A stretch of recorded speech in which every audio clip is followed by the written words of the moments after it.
In a small town where lonely hearts find unexpected connections, Jack Monroe's skilled hands have fixed everything but the emptiness in his own life. When Sarah Thompson wheels into his garage one afternoon, her captivating smile brightening, his dusty workshop, something stirs in the veteran mechanic's heart. Her determination shines through despite a failing prosthetic she can barely afford, and in her eyes he sees a reflection of his own resilience. Night after night, he works by lamplight, crafting not just a new limb from spare parts, but building a bridge between two souls. As dawn breaks and the sound of rotor blades pierces the morning silence, Jack discovers that what began as a simple repair might heal two hearts that had long forgotten how to dream. Could this chance encounter between a humble mechanic and a mysterious woman transform from compassion into love?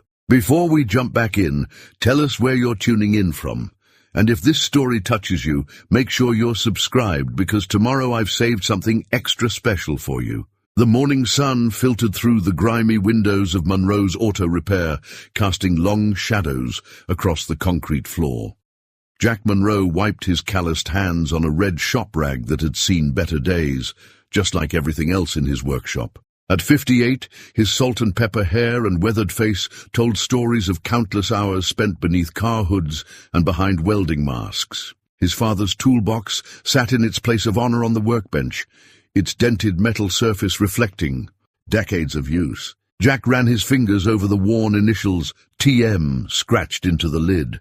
Thomas Monroe, the man who taught him that fixing things wasn't just about tools and parts, but about understanding the soul of machinery. The shop phone rang, its old-fashioned bell echo bouncing off the corrugated metal walls. Mrs. Henderson's Buick was acting up again. Jack smiled, knowing exactly what the problem would be. She always forgot to check her oil.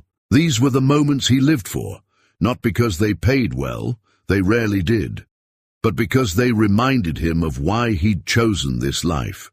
3 framed certificates hung crooked on the wall behind his desk, barely visible through years of accumulated dust. They spoke of technical excellence and mechanical innovation, dreams of bigger things that had slowly faded into the comfortable routine of small-town life. Jack had once imagined designing prosthetics for veterans inspired by his time serving as a mechanic in the army. But life had other plans, and his father's failing health had brought him back to Millbrook to take over the family business. The workshop was quiet, except for the steady hum of the ancient fan and the occasional ping of cooling metal. Jack moved between the 3 cars currently occupying his bay spaces: a minivan with transmission troubles, a pickup truck needing brake work, and an old Volkswagen Beetle that would need more love than its owner could probably afford. He approached each with the same careful attention, the same respect for the engineering beneath the surface.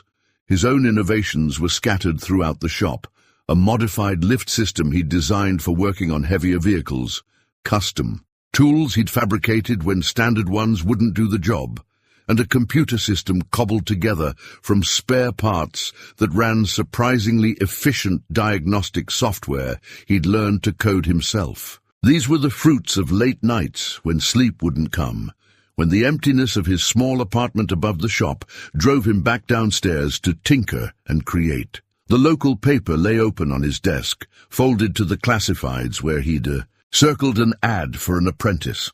20 years ago, he would have had young mechanics lining up for the chance to learn at Monroe's. Now, with the chain stores and their flashy diagnostics machines drawing all the business to the highway, he struggled to keep up with the work on his own.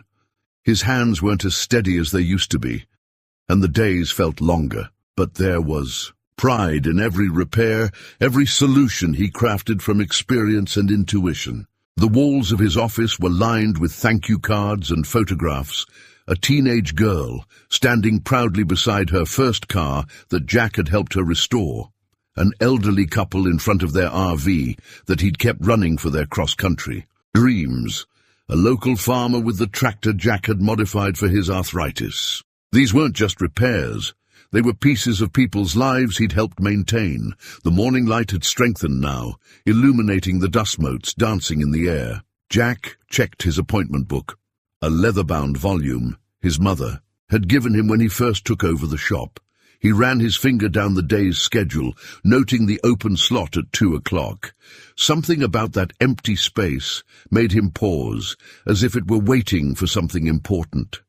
He looked up at the small mirror hung beside the office door, catching sight of the grease smudge on his cheek and the threads of silver in his beard. The eyes that looked back at him were tired but alert, crow's feet etched deep from years of squinting at engine parts and smiling at grateful customers.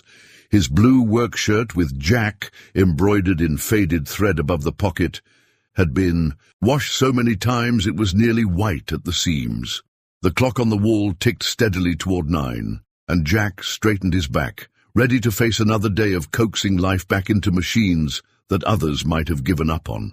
He couldn't know that the empty slot in his schedule would bring something far more challenging than any engine he'd ever repaired, something that would require him to fix not just a piece of machinery, but perhaps his own heart as well. The afternoon sun had reached its peak when the unfamiliar sound of wheels on gravel drew Jack's attention. Through the workshop's open door, he watched a woman navigate her wheelchair with precise movements, her determination evident in every push forward. Her dark hair caught the sunlight, and despite the obvious strain of movement, she held herself with unmistakable dignity. "Hello," she called out, her voice carrying a warmth that seemed to fill the dusty space. "I'm looking for Mr. Monroe." Jack stepped out from behind the Volkswagen he'd been working on, wiping his hands on his shop rag. "That'd be me, Jack Monroe." He noticed the way her prosthetic leg moved stiffly with each small adjustment of her position, the mechanical joints, protesting with quiet squeaks. "Sarah Thompson," she replied, extending her hand. Her grip was firm, her smile genuine, though he could see the tension around her eyes. "I heard you're the man who can fix anything." "I do my best," Jack said, suddenly conscious of the grease under his fingernails. "What can I help you with?" Sarah gestured to her prosthetic leg. "It's not exactly a carburetor, but I was hoping you might take a look. The hydraulics are failing, and the closest prosthetics clinic is 3 hours away." She paused, a flash of vulnerability crossing her face. "And honestly, I can't afford their prices right now." Jack knelt to examine the prosthetic, his experienced eyes taking in the worn components and makeshift repairs. It was a basic model, functional but far from the advanced units he'd seen in his research years ago. "May I?" he asked, waiting for her nod before gently testing the joint movement. "The response is delayed," Sarah explained, watching his careful examination. "And sometimes it locks up entirely. I've been managing with WD-40 and hope, but—" She let out a small laugh that couldn't quite hide her frustration. Jack felt something stir in his chest, a familiar excitement he got when faced with an interesting, technical challenge, but mixed with something else. Something about the way she spoke, the quiet strength in her voice resonated with him. "Mind telling me how this happened?" he asked, continuing his inspection. "Might help me understand what we're dealing with." "Car accident 3 years ago," Sarah replied, her voice matter-of-fact, but with an undercurrent of emotion. "I was lucky, really. Some people lose a lot more." She adjusted her position, and Jack noticed how she winced slightly at the movement. "This model," Jack began, recognition dawning. "It's a Thompson Series 3, isn't it? Basic but reliable. Or it should be." Sarah's eyebrows rose slightly. "You know prosthetics?" "Used to dream of designing them, actually. Back when I got out of the army." Jack stood, his knees protesting the movement. "Never got the chance to pursue it, but I kept up with the field. Sort of a hobby now." A moment of understanding passed between them, and Sarah's smile softened. "Seems like more than a hobby, Mr. Monroe." "Jack," he corrected gently. "And maybe—" "You're right." He moved to his workbench, already mentally cataloguing the tools and materials he'd need. "I can't promise anything, but I'd like to try helping, if you'll trust a mechanic with this." Trust has to start somewhere, Sarah said, watching him gather tools. She hesitated, then added, though I should warn you, my schedule's a bit unpredictable. I might need to work around some commitments. Jack caught something in her tone, a careful choice of words that suggested there was more to her story. But everyone had their secrets, and right now what mattered was the challenge before him. Well, Miss Thompson, Sarah, she interrupted with a smile. Sarah, he continued, returning the smile, let's see what we can do about getting you. Moving more smoothly, he pulled up his worn office chair for her. First, tell me exactly when these problems started. As Sarah began describing the prosthetic's deterioration, Jack found himself drawn not just to the technical puzzle, but to the way her eyes lit up when she spoke, the subtle hints of humor in her descriptions, the grace with which she handled her limitations. Her presence brought something new to his workshop, a warmth that had nothing to do with the afternoon sun still streaming through the windows.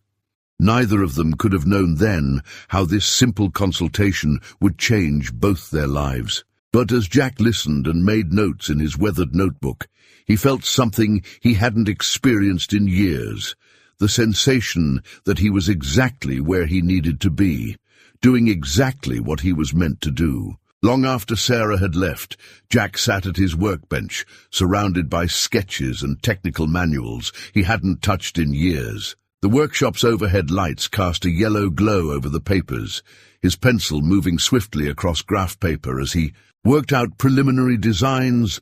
The broken prosthetic lay before him, its worn components telling a story of makeshift repairs and daily struggles. "What are you thinking, old man?" he muttered to himself, running a hand through his hair. The challenge before him was far more complex than anything he'd tackled in years. One wrong calculation, one misaligned component, and he could make things worse instead of better. His computer screen displayed research he'd been doing since Sarah left, patents, technical specifications, medical requirements. The more he read, the more he realized how far prosthetic technology had advanced since his army days. But the newest designs were far beyond what he could create with his limited resources. The wall clock showed 11:30 p.m. when his phone buzzed. A text from Sarah. "Just wanted to check if you're still willing to take this on. No pressure if it's too complicated." Jack smiled, typing back, "Already started. Get some rest." He hesitated, then added, "See you tomorrow at 2. Her response came quickly. "I'll bring coffee." The promise of coffee shouldn't have made his heart beat faster, but it did. Jack turned back to his sketches, energized. He'd need to fabricate custom components. The hydraulic system would be the biggest challenge. But maybe he moved to his storage room, pulling out boxes of salvaged parts he'd collected over the years, aircraft hydraulics, precision automotive components, high-grade materials that were too good to throw away. Each piece represented a potential solution, a way to craft something unique. The night deepened as Jack worked, measuring, calculating, testing ideas.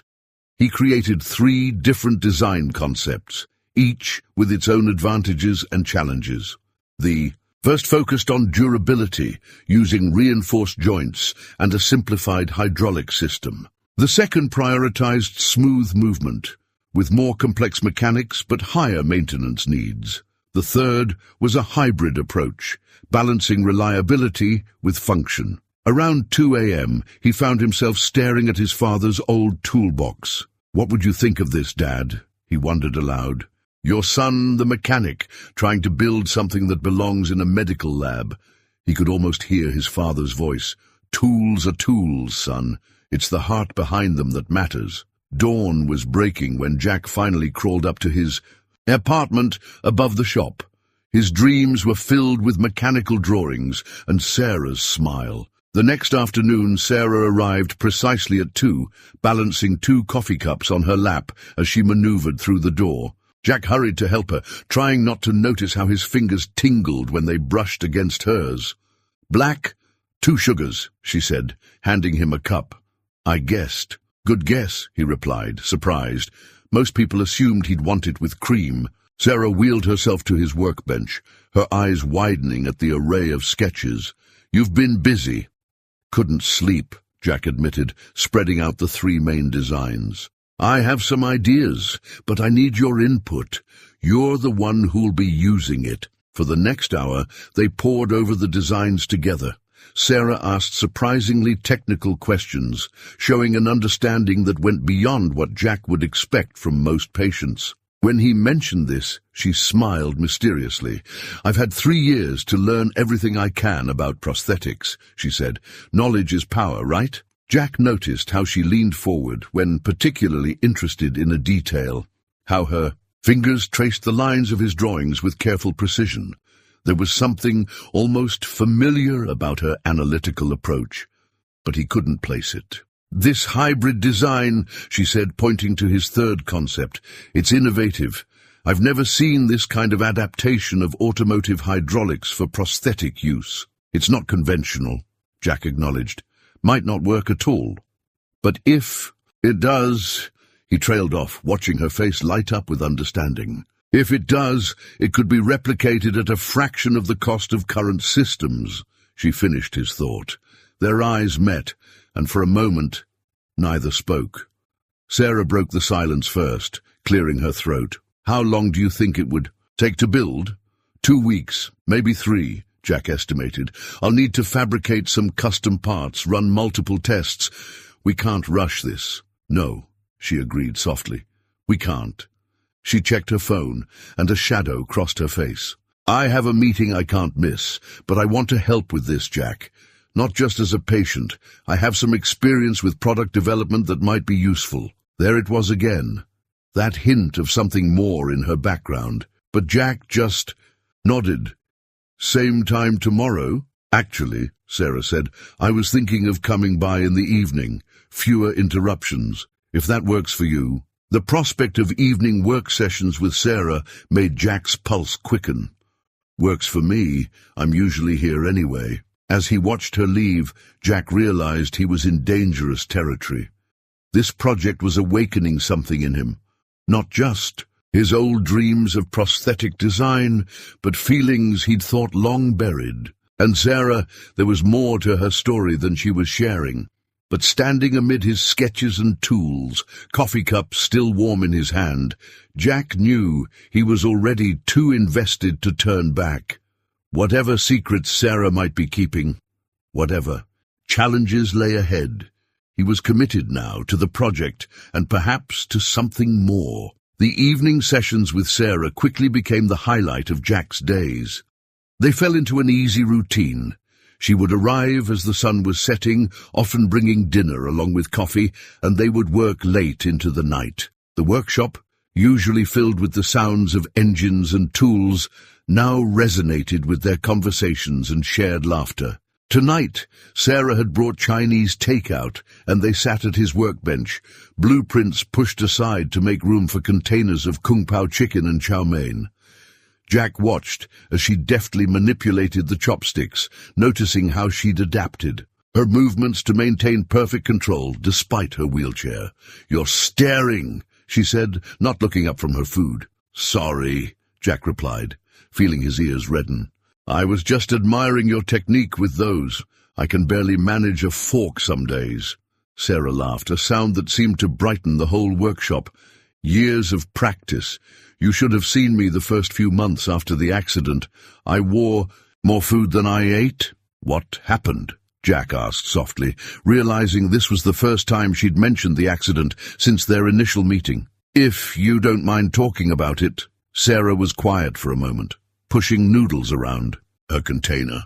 Rain-slicked roads, a truck driver who'd fallen asleep at the wheel, the usual story. She looked up, meeting his eyes. But that's not the interesting part.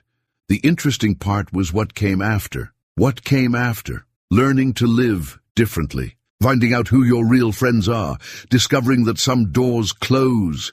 She gestured to her prosthetic leg, while others open. Her eyes traveled around the workshop, taking in the organized chaos of tools and parts. Like this one, Jack felt the weight of her words, understanding there was more she wasn't saying. Must have been tough, going through that alone. "Who says I was alone?" Sarah responded, but something in her tone suggested otherwise. She quickly changed the subject. "How's the hydraulic system coming along?" Jack recognized the deflection, but didn't push. Instead, he reached for the prototype they'd been working on. "Made some progress today. Want to see?" The prototype was beginning to take shape, a marriage of automotive precision and medical necessity. Jack had adapted a small hydraulic system from a high-end racing clutch, modifying it to provide the smooth, controlled movement Sarah needed. The outer casing was still rough, but the internal mechanisms were nearly complete. "The response time is the tricky part," he explained, demonstrating the action. "Too fast, and it's jarring. Too slow, and it feels unnatural. We need to find exactly the right balance." Sarah wheeled closer, her shoulder brushing against his as she leaned in to examine the mechanism. Jack tried to ignore the warmth of her presence, the subtle scent of her shampoo. "What if," she said, reaching past him to point at a particular component, "we adjusted the pressure here? In my experience—" She stopped abruptly. "Your experience?" Jack prompted gently. Sarah withdrew slightly, and Jack could almost see her internal debate. Finally, she sighed. "I may have done some consulting work in medical device development before the accident." "Some consulting work," Jack repeated, pieces starting to fall into place. Her technical knowledge, her understanding of product development, those mysterious meetings she had to attend. "Sarah, who are you really?" She met his gaze steadily. "Someone who's tired of being defined by her name or her bank account. Can that be enough for now?" Jack studied her face, the genuine plea in her eyes, the tension in her shoulders. Whatever her secret was, it clearly weighed on her. "Yeah," he said finally, "that can be enough." Relief flooded her features, and she gave him a smile that made his heart skip. "Thank you, Jack." They worked late that night, the prototype taking shape under their combined expertise. Sarah's suggestions, drawn from what she now admitted was extensive experience in medical device development, proved invaluable. Jack found himself repeatedly impressed by her technical insight and practical solutions. As midnight approached, he noticed her stifling a yawn. "We should call it a night," he said, reluctant to end their time together, but concerned about her fatigue. "Just a little longer," she protested, but her eyes were heavy. "We're so close to solving the pressure distribution issue, the prototype." "We'll still be here tomorrow," Jack assured her, already moving to help clear their dinner containers. "Speaking of which, will you be coming by?" Sarah's face fell slightly. "I have meetings all day tomorrow. Corporate stuff I can't reschedule, but I could come by the day after." "The day after is perfect," Jack said, trying not to show his disappointment about missing a day. He'd grown accustomed to their evening routine, the way they worked together, the comfortable silences, punctuated by bursts of technical discussion and personal revelations. As he helped her navigate toward the door, Sarah paused. "Jack," she turned her wheelchair to face him, "thank you for not pushing. About who I am. It's refreshing." "We all have our stories," he replied. "They come out when they're ready." She reached up and squeezed his hand, the touch sending electricity through his arm. "Good night, Jack." After she left, Jack stood in the workshop doorway, watching until her car's taillights disappeared around the corner. The night air was cool, but his hand still felt warm where she had touched it. He turned back to the workbench, to the prototype they were creating together, and realized that somewhere between the technical discussions and shared meals, Sarah Thompson had become more than just a client, much more. The next few days blurred together in a rhythm of creation and discovery. Jack's workshop transformed into something between a medical laboratory and an inventor's sanctuary. New tools appeared alongside his traditional wrenches and socket sets, precision, measuring devices, specialized testing equipment, and materials he'd never worked with before. He didn't question where Sarah got them. He was learning that she had resources she preferred not to discuss. One evening, as Jack machined a custom joint component, Sarah watched from her wheelchair, taking notes on a tablet. She'd switched, from her business attire to casual clothes, jeans and a soft grey sweater that made her look more relaxed, more herself. "The tolerance has to be perfect," Jack muttered, more to himself than to her. A fraction of a millimetre off, and the whole mechanism could bind. "You've done this kind of precision work before?" Sarah asked, wheeling closer to observe. Jack smiled, not taking his eyes off the lathe. "Remember that Jaguar E-Type that came through last month? The owner needed a custom camshaft. Sometimes the old parts just don't exist anymore, so you have to make them." "That's what drew me to you," Sarah said softly, then quickly added, "To your workshop, I mean. Your reputation for solving impossible problems." Jack felt his cheeks warm at her slip, but kept his focus on the work. "No such thing as impossible problems. Just solutions we haven't found yet." The component took shape under his careful guidance, metal curling away in precise ribbons. When he finally held it up to the light, Sarah leaned in close, her shoulder pressing against his arm. "It's beautiful," she said, and Jack wasn't sure if she meant the craftsmanship or something more. "Want to try fitting it?" he asked, moving toward the prototype they'd been assembling. The basic structure was complete now, looking more like a proper prosthetic than a collection of parts. Sarah nodded, and Jack knelt beside her wheelchair. This had become another part of their routine, the careful removal of her current prosthetic, the gentle handling of tender skin and scarred tissue. He'd learned to read her expressions, to know when something caused discomfort, even if she didn't say it. "The socket alignment feels different," she commented as he attached the prototype. "More natural? I modified the angle based on your gait analysis," Jack explained. "Should reduce strain on your hip."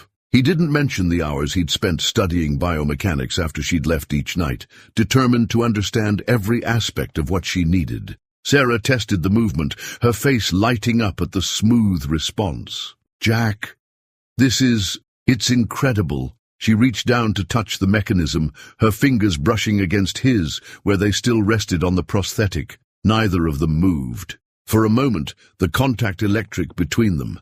Then Sarah's phone buzzed, shattering the moment. Her expression changed as she checked the message. "Everything okay?" Jack asked, noting the tension that had returned to her shoulders. "Just business," she said, but her smile didn't reach her eyes. "The board. They're expecting some big announcements soon." She caught herself. "The charity board, I mean. I do some volunteer work." Jack nodded, pretending to accept the obvious deflection. He was getting better at recognizing when Sarah was hiding something, and better at letting her keep her secrets. Instead, he focused on adjusting the hydraulic pressure in the new joint. "Tell me about your dreams," Sarah said suddenly, surprising. The ones you had before you came back to run the shop." Jack's hands stilled on the prosthetic. "Pretty simple, really. Wanted to design medical devices, especially prosthetics. Had some ideas about making them more accessible, more affordable." He shrugged. Life had other plans. "Why didn't you try again? After your father—" "Money," Jack answered honestly. "Starting a medical device company takes capital, lots of it, and by then I had employees depending on me, customers who trusted me, couldn't just walk away." Sarah was quiet for a long time, absently running her fingers along the prototype's smooth surface. "What if you had the capital?" she asked finally. "What would you do with it? Create something like this?" Jack gestured to the prosthetic. "But better. Make it available to people who can't afford the fancy clinic versions. Use mechanical expertise to solve medical problems." He laughed softly. "Silly dreams for an old mechanic, right?" "Not silly at all," Sarah said, her voice thick with emotion. "Jack, She stopped as her phone buzzed again, this time when she checked it. She paled slightly. "I have to go. Early meeting tomorrow." Jack helped her switch back to her regular prosthetic, trying not to feel disappointed at the abbreviated evening. As he assisted her into her car, Sarah caught his hand. "Your dreams matter, Jack," she said intently. "Don't ever think they don't." He watched her drive away, wondering at the urgency in her voice. Back in the workshop, he noticed she'd left her tablet on the workbench. The screen had gone dark, but the manufacturer's logo caught his eye. Thompson Medical Technologies. Jack set the tablet aside without waking it. Whatever Sarah's connection to one of the largest medical device companies in the country was, she'd tell him when she was ready. For now, he had work to do. Late into the night, Jack continued refining the prototype, each adjustment bringing it closer to completion. But his mind kept returning to Sarah's questions about his dreams, and to the way her hand had felt in his. The first major test of the prototype didn't go as planned. Jack stood behind Sarah as she gripped the parallel bars they'd set up in a cleared section of the workshop, her knuckles white with tension. The new prosthetic was attached, its mechanisms gleaming under the fluorescent lights. "Ready?" Jack asked, his hands hovering near her waist, ready to catch her if needed. Sarah nodded, taking a deep breath. She pushed herself up from her wheelchair, and for a moment everything seemed perfect. Then the hydraulic system stuttered, the pressure release timing off by a fraction of a second. Sarah stumbled, and Jack caught her, pulling her against his chest to keep her from falling. Time seemed to stop. Jack was acutely aware of her breathing. Quick and shallow, her hands gripping his forearms, her body warm against his. For a heartbeat neither moved. "I've got you," he said softly, and felt her relax slightly in his arms. "I know," she whispered, then slowly steadied herself. "Let's try again." But the second attempt wasn't any better, nor was the third. After an hour of adjustments and failed attempts, frustration radiated from Sarah in waves. She sat in her wheelchair, massaging her thigh above the prosthetic socket while Jack examined the problematic joint. "The pressure distribution is off," he muttered, more to himself than to her. "We're getting microsecond delays in the hydraulic response." "I thought we solved that with the new valve design," Sarah said, leaning forward to look at the component he was studying. "So did I." Jack ran a hand through his hair, leaving it standing on end. The simulations all looked perfect. Reality rarely matches simulations, Sarah said, a hint of bitterness in her voice. "I learned that the hard way." Jack looked up at her tone. "Want to talk about it?" Sarah was quiet for so long he thought she wouldn't answer. Then, "Before my accident, I was working on a major medical device project. The simulations were flawless, the lab tests perfect. But when we moved to human trials," she trailed off, lost in memory.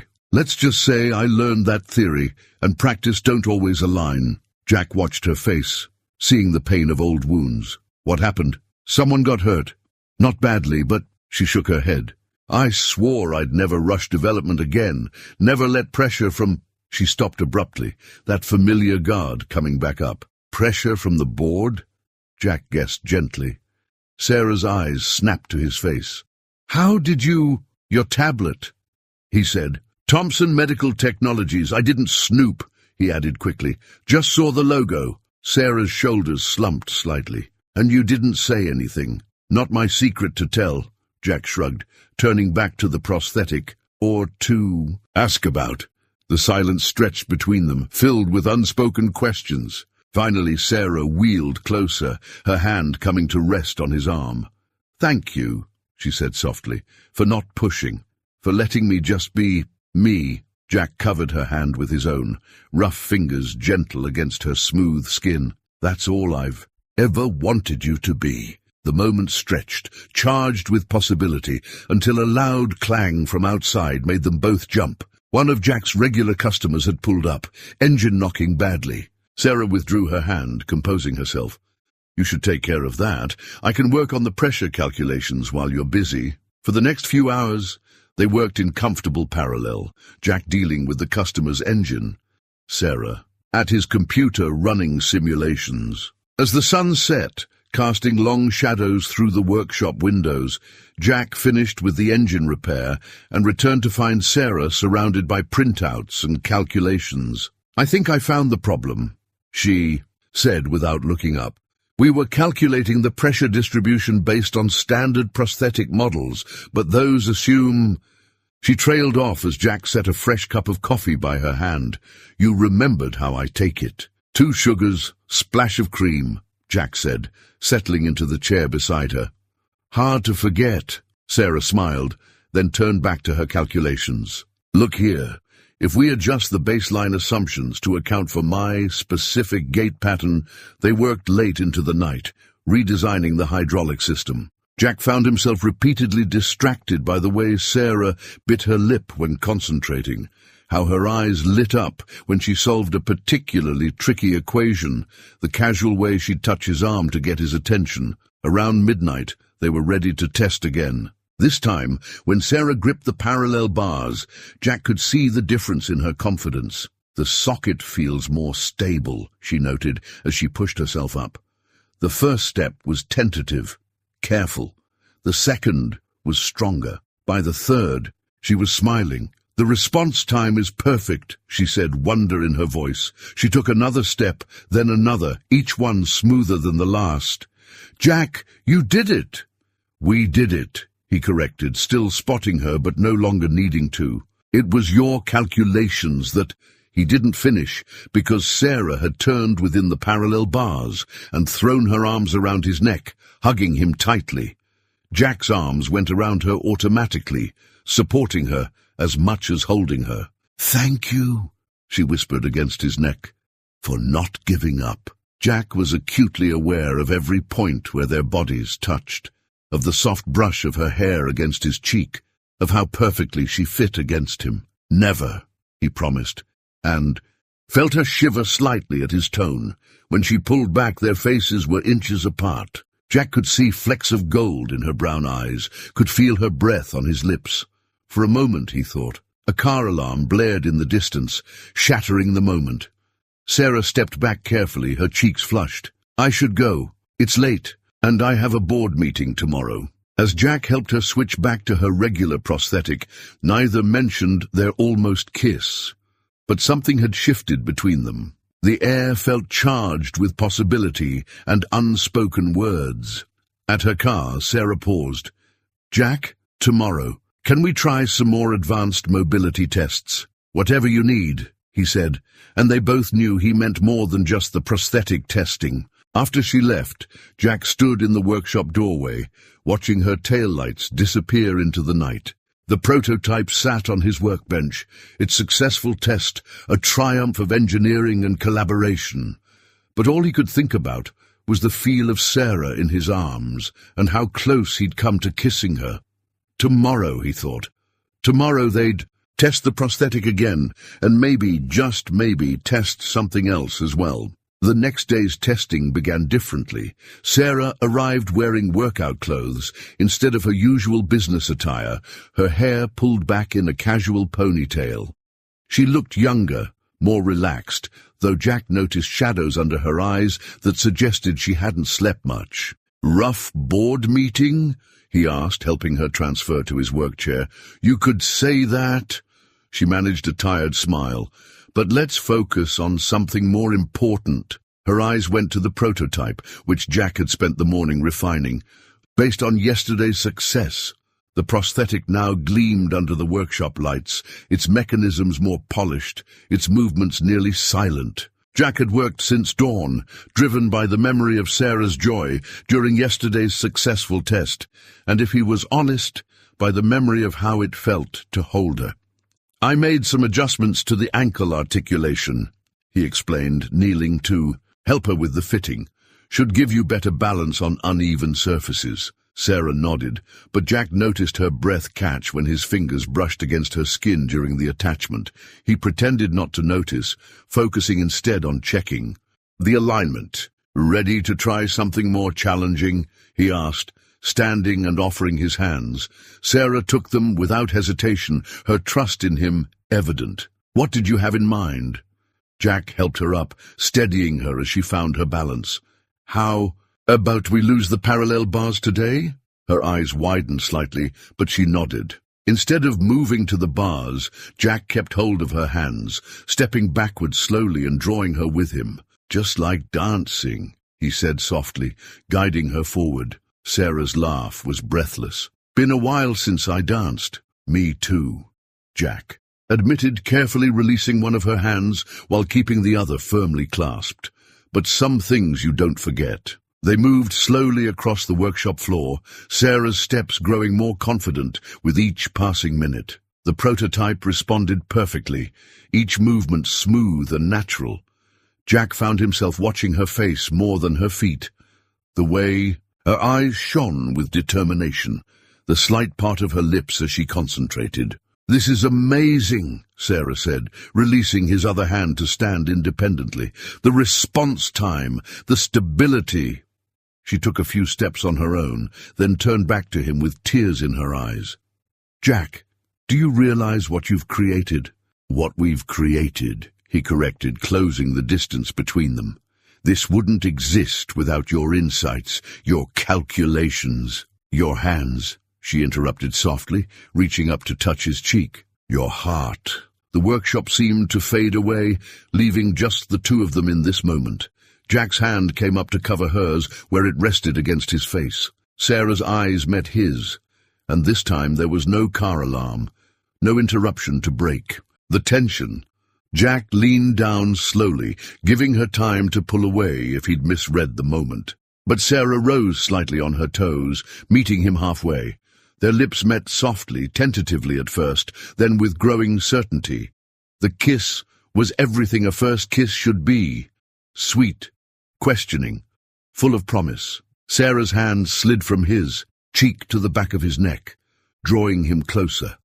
Jack's arms wrapped around her waist, supporting her as much as holding her. When they finally parted, Sarah stayed in the circle of his arms, her eyes still closed. "I've wanted to do that for days," she whispered. "Only days," Jack murmured, pressing his forehead to hers. "Feels like I've been waiting forever." Sarah's eyes opened, and something like sadness flickered in their depths. "Jack, there's something I need to tell you." The workshop door chimed, announcing a customer's arrival. Jack, reluctant, stepped back, keeping one hand on Sarah's waist until he was sure she was steady. "Go," she said, giving him a small smile. "We can talk later." But as Jack dealt with the customer's car troubles, he couldn't shake the feeling that something had shifted. When he returned to the workshop proper, Sarah was sitting in her wheelchair again, her tablet in her lap, all business once more.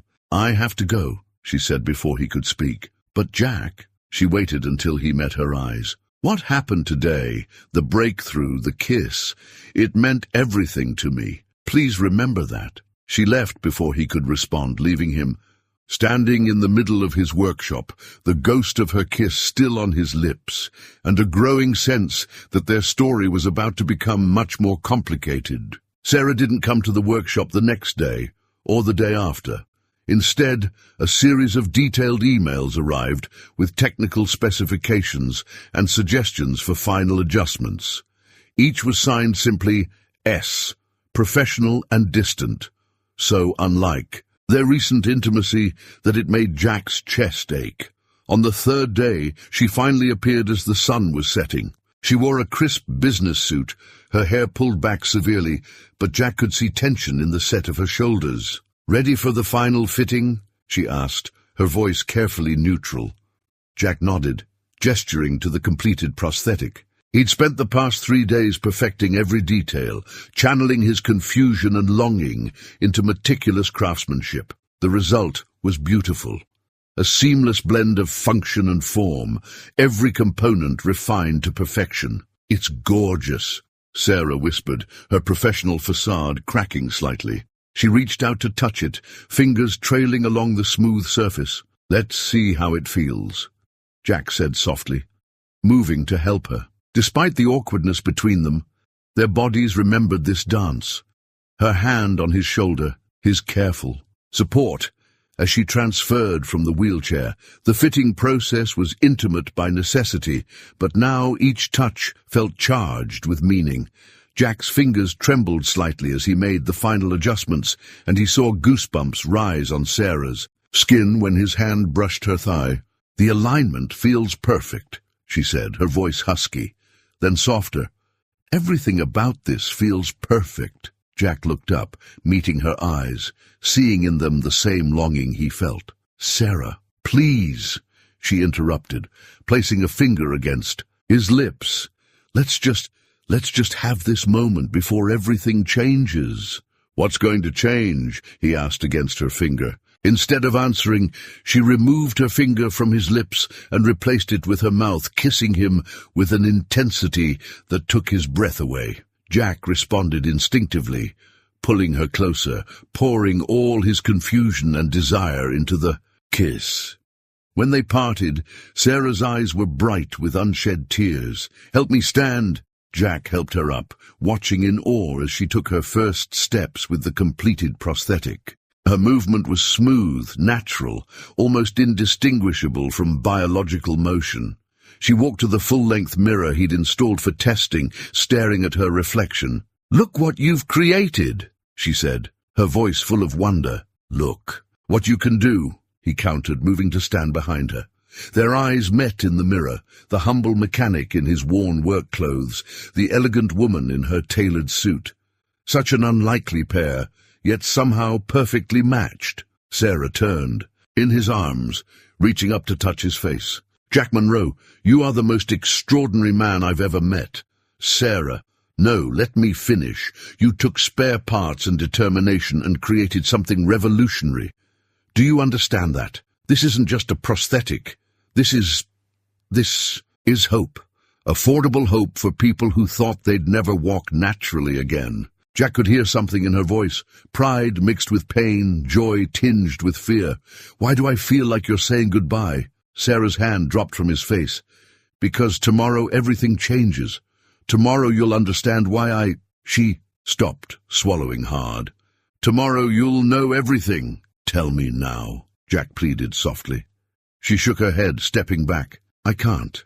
Not yet." "But Jack," she reached for his hand, squeezing it tightly. "Remember how you trusted me all these weeks. Trust me one more day. Please." How could he refuse her anything? Jack nodded, bringing their joined hands to his lips and kissing her knuckles. "One more day." Sarah's smile was bittersweet. "Test the range of motion with me? One last time?" They spent the next hour putting the prosthetic through its paces. Sarah walked, turned, even attempted a few dance steps in Jack's arms. Every movement was perfect, every response exactly as they'd designed. But underlying it all was a current of farewell that Jack couldn't understand. As Jack helped her switch back to her original prosthetic, Sarah suddenly wrapped her arms around him, burying her face in his chest. He held her tightly, memorizing the feel of her in his arms. "Tomorrow," she whispered against his shirt, "be ready at dawn." Then she was gone, leaving Jack alone in his workshop with their creation and a heart full of questions. He stood at the door watching her taillights disappear, wondering what tomorrow would bring and why it felt like everything he'd grown to love was about to change forever. Dawn broke over Monroe's auto repair in a wash of pale gold light.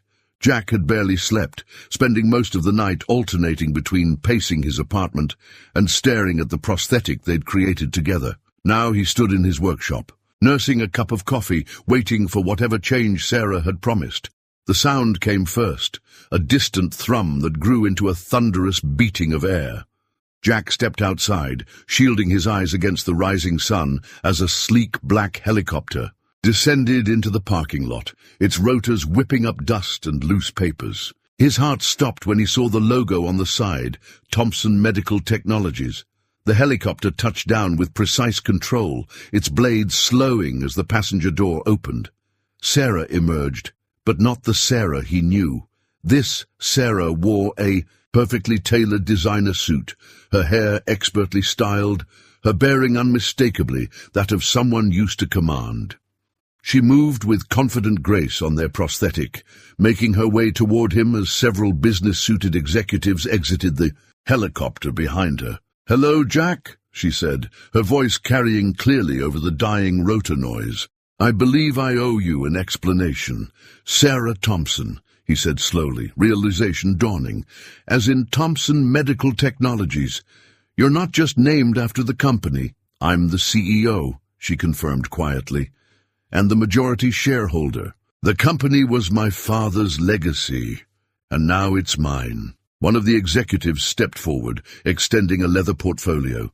"Ms. Thompson, the papers are ready." Sarah waved him back, her eyes never leaving Jack's face. "I wanted to tell you so many times. But every time I started to explain, I remembered how it felt to be just Sarah with you. Not the CEO, not the heiress, just me." Jack's mind was spinning, pieces falling into place. Her technical knowledge, her mysterious meetings, the tablet, all the signs he'd ignored or explained away. The board meetings, the pressure you mentioned about rushing development.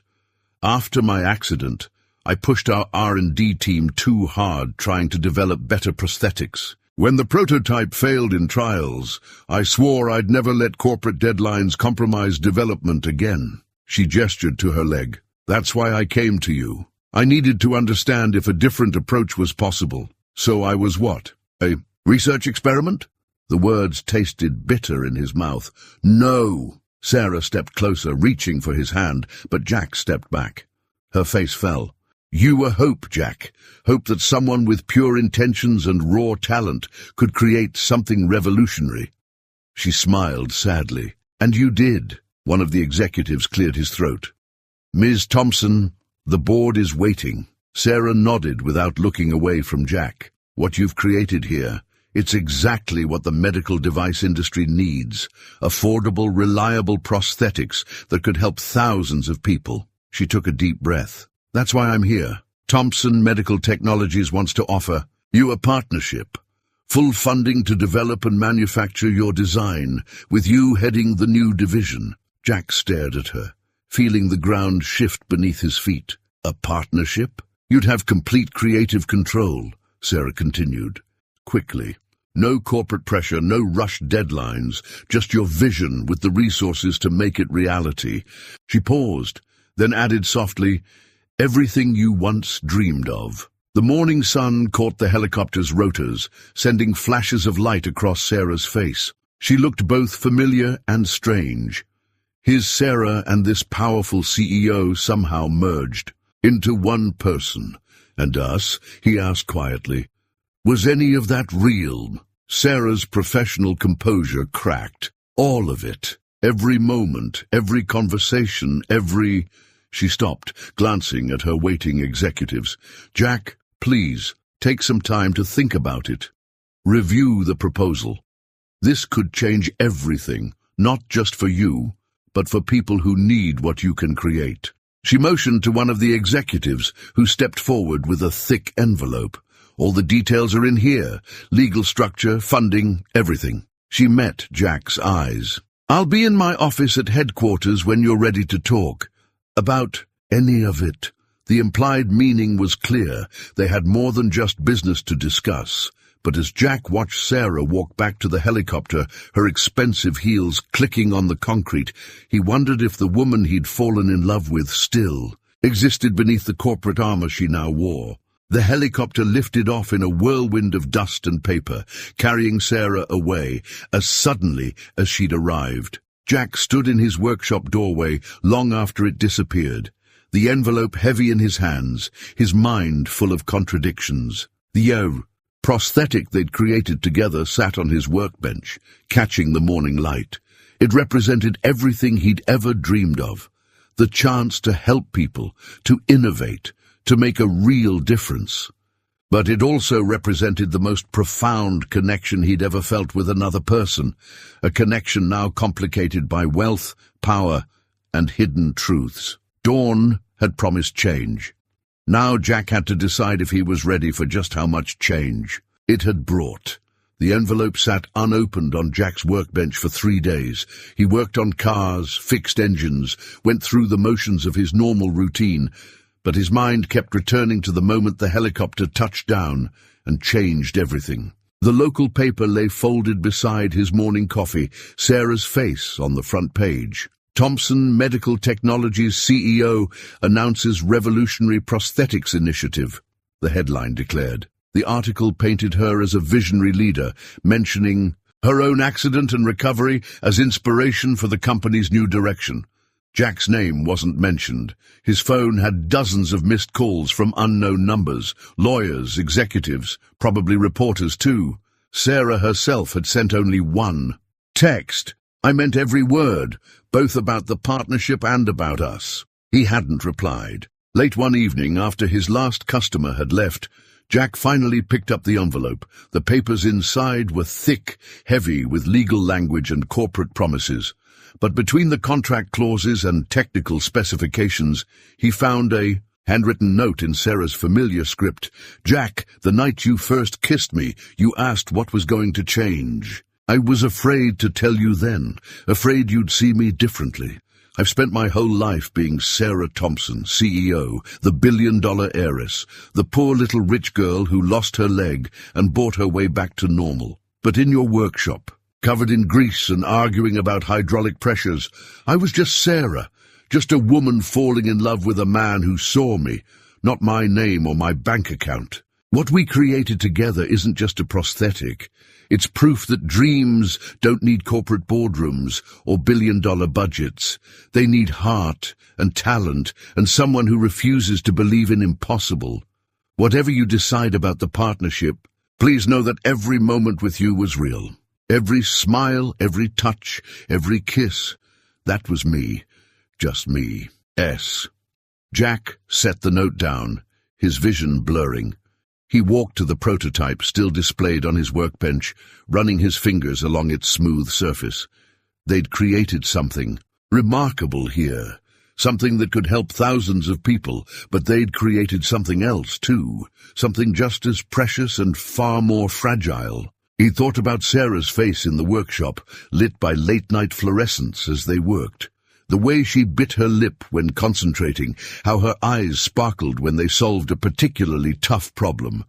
The feel of her in his arms when they danced across the concrete floor, testing their creation. Those moments had been real. The question was, could they survive in the harsh light of reality, where she was a CEO and he was just a mechanic with a gift for fixing things? The answer came to him as he stared at their creation. Sarah had trusted him to build something impossible. Maybe now it was his turn to trust her to build something even more challenging, a future where titles and bank accounts didn't matter as much as the truth they'd found in each other's arms. Jack picked up his phone, looking at her unanswered text. His thumbs hovered over the keyboard for a moment before he typed, "The partnership needs work, but us." That was perfect just as it was. "Coffee tomorrow?" Her response came seconds later. "Name the time. I'll bring the sugar." Sarah arrived at the workshop just as the morning sun was painting the sky pink. No helicopter this time, no expensive suit. Just Sarah in jeans and a sweater, carrying 2 coffee cups and wearing their prosthetic. She hesitated in the doorway, uncertainty written across her face. "You're wearing it," Jack said softly, nodding toward the prosthetic. "Every day since the fitting." She held out his coffee, 2 sugars black. Their fingers brushed as he took the cup, and the familiar electricity was still there, unchanged by revelations or corporate titles.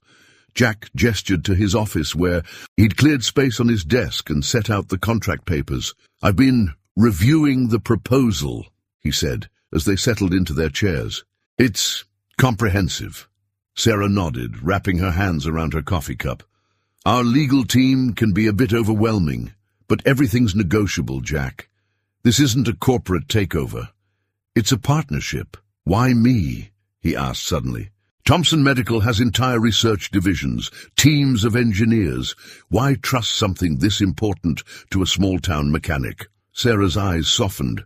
"Because those teams of engineers, with all their advanced degrees and corporate funding, never created anything like this." She reached down to touch the prosthetic. "You did what they couldn't because you weren't bound by conventional thinking. You saw problems differently. And that's worth billions to Thompson Medical? It's worth everything to me." Sarah leaned forward. "Jack, I've seen both sides of this industry. I've been the CEO pushing for faster development, and I've been the patient waiting for technology to catch up with need. What you've designed here," she gestured to her leg, "this could help thousands of people who can't afford current prosthetics."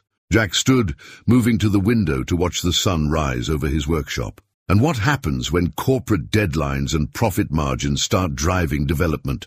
He heard Sarah's chair scrape back, felt her presence behind him. That's why. I need you. Not just your technical skills, your heart, your integrity. You'll keep us honest. Jack turned to face her. She was close enough to touch, her eyes earnest and hopeful. And us? He asked quietly. What happens to us if I say yes? That depends, Sarah replied, reaching for his hand. Can you forgive me for not telling you everything sooner? Can you see past the CEO to the woman who fell in love with a brilliant, kind-hearted mechanic? Jack looked down at their joined hands, her manicured fingers entwined with his calloused ones. The woman I fell in love with has grease under her, fingernails, and argues about hydraulic pressures until midnight. Think she still exists? Sarah's free hand came up to cup his cheek. She's right here. The suits and helicopters? That's just window dressing. This... She squeezed his hand. This is real. Jack pulled her closer, wrapping an arm around her waist. Then maybe we can figure out the rest together. The partnership, the development timeline, all of it. Together, Sarah echoed, rising on her toes to kiss him softly. When she pulled back, her eyes were sparkling. Does this mean you're accepting the proposal? Which one? Jack asked with a small smile. The business partnership or the personal one? Sarah's answering smile was radiant. Both, definitely, both. The morning sun streamed through the workshop windows, illuminating their embrace. Outside, the world of corporate meetings and legal documents waited. But here, in the quiet of his workshop, they were just Jack and Sarah, a mechanic and his love, ready to build something remarkable together. The transition wasn't seamless. Jack's workshop became a curious blend of old and new, familiar tools, sharing space with cutting-edge medical equipment, his father's old toolbox sitting beside sleek laptops running advanced modeling software. The regular customers still came with their engines and transmissions, but now they shared the parking lot with Thompson Medical's development team. Sarah insisted that Jack keep the auto repair business running. It's part of who you are, she said, understanding that his connection to the community was as important as his innovation. So they converted the warehouse next door into a research facility, leaving the original workshop exactly as it was, grease stains and all. Today, they were reviewing the first production prototypes. Sarah sat in her usual spot at Jack's workbench, their original prototype displayed alongside the new manufacturing samples. She wore a business suit. She had a board meeting later, but her fingers were smudged with grease from handling components. The production quality is excellent, she noted, examining a joint mechanism. But something feels different. Jack nodded, picking up their original prototype. The soul is missing. These are perfect, but maybe too perfect. He ran his thumb over a connection point they'd refined countless times during those late-night sessions. We need to find a way to mass-produce without losing the human touch. Sarah watched him with a soft smile. This was why she'd fought so hard to keep him in charge of development, despite the board's initial skepticism about putting a mechanic in charge of a medical device division. Jack saw beyond specifications and tolerances to the heart of what they were creating. What if we adjust the manufacturing process, she suggested, wheeling her chair closer to his. Even in CEO mode, she preferred her wheelchair in the workshop. It let her move more easily between workstations. Instead of fully automated assembly, we could implement a hybrid approach. Key components hand-finished by trained technicians. Higher costs, Jack pointed out, playing devil's advocate even as his mind raced with possibilities. Better outcomes, Sarah countered, her eyes sparkling with the familiar thrill of problem-solving. We're not just making devices, we're creating new beginnings for people. That's worth the investment. Jack set down the prototype and pulled her closer, pressing a kiss to her temple. This is why we work, he murmured against her hair. You understand both sides, the business and the human element. Sarah leaned into him, her hand finding his. We understand both sides, together. She glanced at her watch and sighed. Speaking of business, I have to head to the board meeting. We're presenting the production timeline today. Want me to come with you? Jack had been attending more meetings lately, learning to navigate the corporate world, just as Sarah had learned to navigate his. She shook her head. You stay here. Work on that hybrid assembly idea. Besides, she added with a grin, Mrs. Henderson called earlier about her Buick again. Oil change? Oil change, Sarah confirmed, gathering her papers. Some things never change. Jack helped her switch from her workshop wheelchair to her executive one. They kept both at the facility now, along with multiple prosthetics for different activities. As he watched her transform back into the CEO, smoothing her suit and checking her presentation notes, he marveled at how naturally they'd merged their worlds. Dinner tonight? She asked, pausing at the door. I was thinking we could test the new sports model. She patted the sleek prosthetic designed for athletic activities, their latest innovation. Race you to the restaurant, Jack teased, earning a brilliant smile. After she left, Jack turned back to the prototypes. Their first production run would ship next month, bringing hope to thousands who thought advanced prosthetics were out of reach.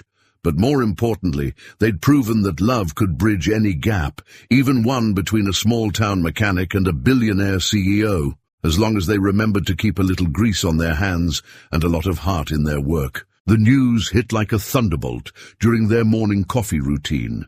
Sarah's tablet displayed the headline, Meditech announces revolutionary low-cost prosthetics line. Below was a photo of a device that looked suspiciously similar to their design. They reversed engineered it, Sarah said quietly, her fingers tight around her coffee cup. They bought one of our first units and took it apart. The patent lawyers are already calling. Jack studied the photo, his mechanic's eye catching the subtle differences. It's a cheap copy. Look at the joint assembly. They sacrificed quality for cost. That connection point won't last 6 months of regular use. The market doesn't know that, Sarah replied, switching to other news sites. Our stock is already taking a hit. The board is calling an emergency meeting. Jack watched.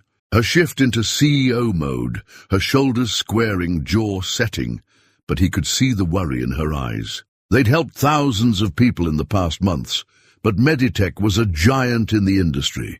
They could flood the market with inferior products and destroy everything they'd built. Then let's show them why we're better, Jack said, standing up. He moved to their testing area, where their newest prototype sat waiting. Remember what makes us different? Sarah wheeled over to join him, a slight smile tugging at her lips. We care about the people, not just the profits. Exactly. Jack picked up the prototype. So let's prove it. We'll invite our patients back for testimonials, show the real-world results, let people see the difference quality makes.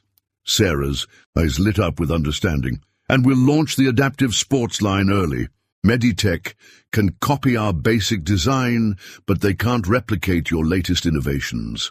They worked through the day, Sarah coordinating with their marketing team, while Jack fine-tuned the sports prototype. Their original patients were eager to help, sending videos of themselves running, dancing, even mountain climbing with their prosthetics. By evening, Sarah had turned the crisis into an opportunity. The new campaign would focus on real stories, real results, and their commitment to quality over quick profits. But more importantly, they'd accelerated their innovation pipeline. The board's behind us, Sarah announced, returning from her meetings. She found Jack in his original workshop, tinkering with yet another improvement. They've increased our R&D budget. Seems a certain mechanic has taught them the value of staying ahead through innovation rather than litigation. Jack looked up from his work, smiling at the sight of her. She'd shed her business suit for comfortable clothes, ready for their evening testing session. Good thing I have a CEO who understands the value of getting her hands dirty. Sarah wheeled closer, examining his latest modification. Is that a new pressure distribution system? Better than that, Jack grinned, showing her the design. It's a way to make the whole system more modular. Patients can upgrade components individually instead of replacing the entire unit. Meditech can copy our current design all they want. We'll be 2 generations ahead before they figure this out. Sarah's smile was radiant. This is why I fell in love with you. You don't just solve problems, you transform them into opportunities. I learned from the best, Jack replied, pulling her into a kiss that tasted of coffee and victory. They had weathered their first real challenge together, proving that their partnership, both professional and personal, could withstand any storm. The call came at midnight.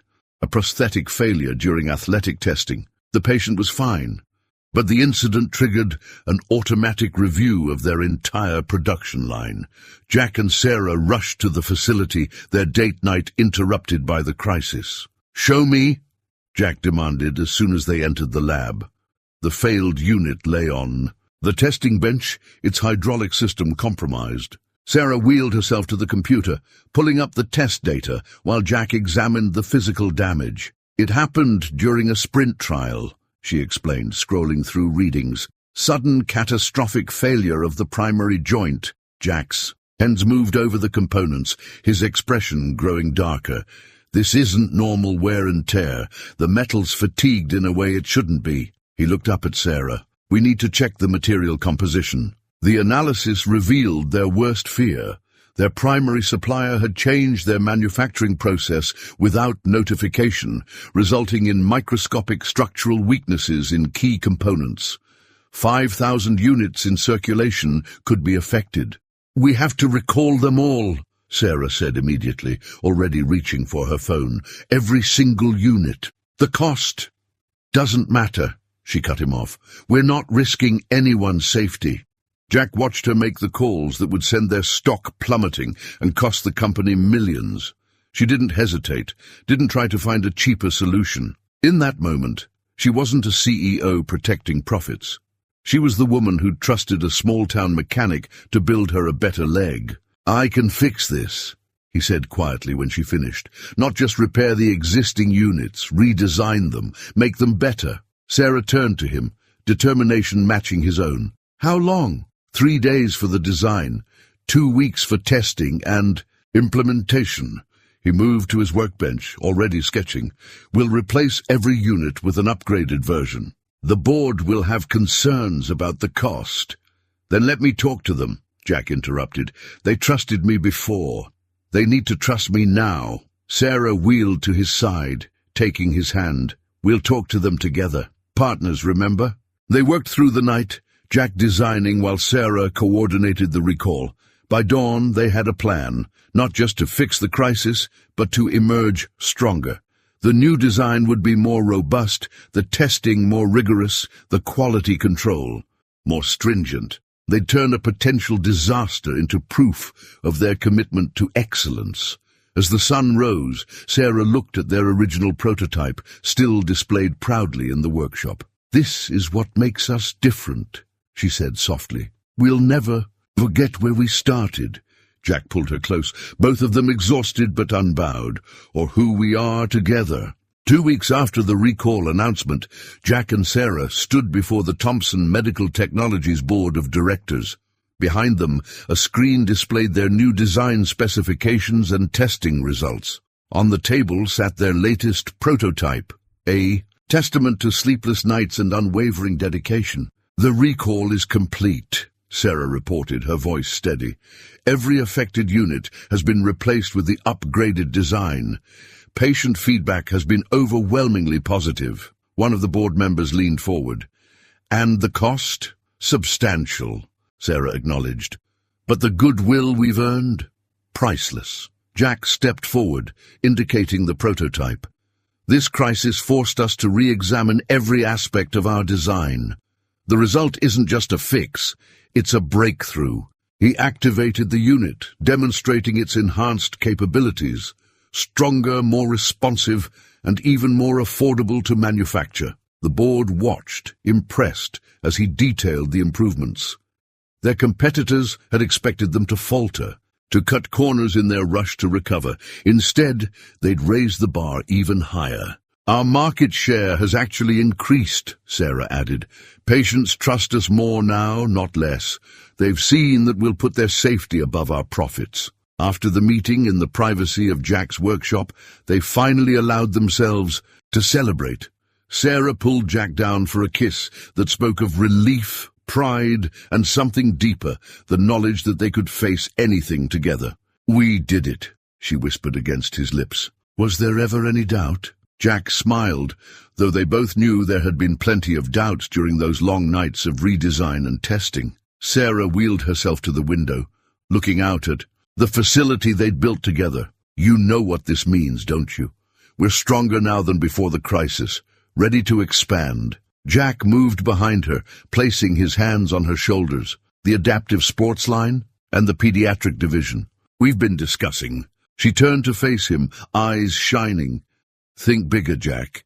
We can help so many more people now." He pulled her up into his arms, both of them conscious of how far they'd come from that first meeting in his workshop. "Together," he said, making it both a statement and a promise. "Together," Sarah agreed, resting her head on his shoulder. Outside, the sun was setting on their strongest day yet, painting the sky in colors of promise and possibility. Jack found the keys to his old workshop in the pocket of his tuxedo, right where he'd left them. The ceremony was over, the reception, in full swing at the Grand Hotel downtown, but he'd asked Sarah to make one stop before they left for their honeymoon. She entered the workshop in her wedding dress, using their latest prosthetic design, a special version they'd created just for this day. The ivory silk rustled against the concrete floor as she walked to him, her movement as natural as dancing. "Couldn't leave without saying goodbye to where it all began?" she asked, reaching for his hand. "Actually," Jack said, pulling her close, "I wanted to give you your real wedding present." He guided her to his workbench, where a small wooden box sat waiting. Sarah opened it carefully, gasping when she saw what lay inside. It was a key, not just any key, but the original key to the workshop, mounted on a delicate silver chain. "You're giving me your father's key?" "I'm giving us our future," Jack corrected softly. "The board approved it this morning. This workshop will become the Thompson-Monroe Innovation Center, a place where mechanics, engineers, and dreamers can work together to create the next revolution in adaptive technology." Tears sparkled in Sarah's eyes as she lifted the necklace. "You're turning your workshop into an innovation lab." "Into our innovation lab," he said, fastening the chain around her neck, "where anyone with a good idea and a determined heart can find the support they need. Just like a certain CEO found when she wheeled into a humble mechanic's shop." Sarah pulled him down for a kiss that tasted of joy and promise. When they parted, she whispered, "Dance with me. One last time in this old workshop before it becomes something new." Jack took her in his arms, and they swayed together in the familiar space that had changed both their lives. Through the windows, the setting sun painted everything in shades of gold, blessing the past they were leaving behind and the future they would build together. 1 year later, the Thompson-Monroe Innovation Center hummed with activity. Through the glass walls of the original workshop, now preserved at the heart of the modern facility, a familiar scene played out. Jack and Sarah huddled over a workbench, surrounded by promising young inventors and their prototypes. Sarah still wore his father's key around her neck, a reminder of where their journey began. They'd helped thousands now, but still tested every new design themselves first. After all, as Sarah always said, the best innovations came from the heart. And in the corner, displayed proudly beside their wedding photo, sat their original prototype, a testament to what love could build when given a chance to dream.